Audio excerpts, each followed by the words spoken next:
The first thing that comes to mind when you talk about child participation is we are talking about children. Now, the definition of the UN Convention on the Rights of the Child is that children are all those below 18 years of age. So when you talk of children's participation, we should be thinking about how children of different age groups, from the young child to the school-going child to the adolescent, how they participate. So while we have some good knowledge, experience and lessons learned from children's participation when they're young, when they're in school, we have less knowledge about children's participation when they become adolescents. Because adolescence is what we call the second decade of life. So the children who are at that age group between 10 and 18, 19 have very different physical, emotional, psychological well-being.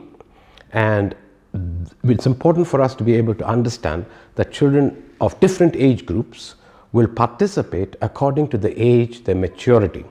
There's a concept called evolving capacities. The children develop based on their age, their environment, the family, the community, and the way they can exercise their participation rights in programming. So that's a big knowledge gap. The Global Campus is a global institution consisting of 100+ universities that teach human rights. So it is an educational institution, but it's also an institution that does research. We have MA students and others who do research. So basically, the Global Campus is a knowledge generating network.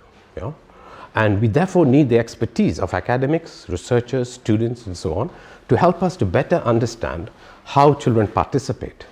What are the bottlenecks? What are the barriers that they face? How they negotiate their participation with parents, with teachers, with government. How they can build the agency and the capacity to participate. So this is a gap in our knowledge, particularly when it comes to that age group of adolescents. Another area of the big knowledge gap is the participation of children who are marginalized, vulnerable, and often left behind. Now, there's an important principle in the Sustainable Development Goals, the principle of no one left behind. And that is the area where we're not paying as much attention to children's participation, because these are children in very difficult circumstances. You have children who have mental challenges, you have disabled children, you have refugee children, you have undocumented children and stateless children. And in their environment, it's very difficult for them to participate in the activities that we carry out and so on.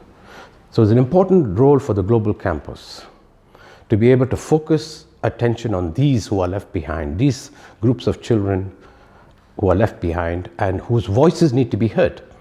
Whether we talk about climate change, whether we talk about environment, whether we talk about health or education, the voices of these marginalized, vulnerable children are extremely important.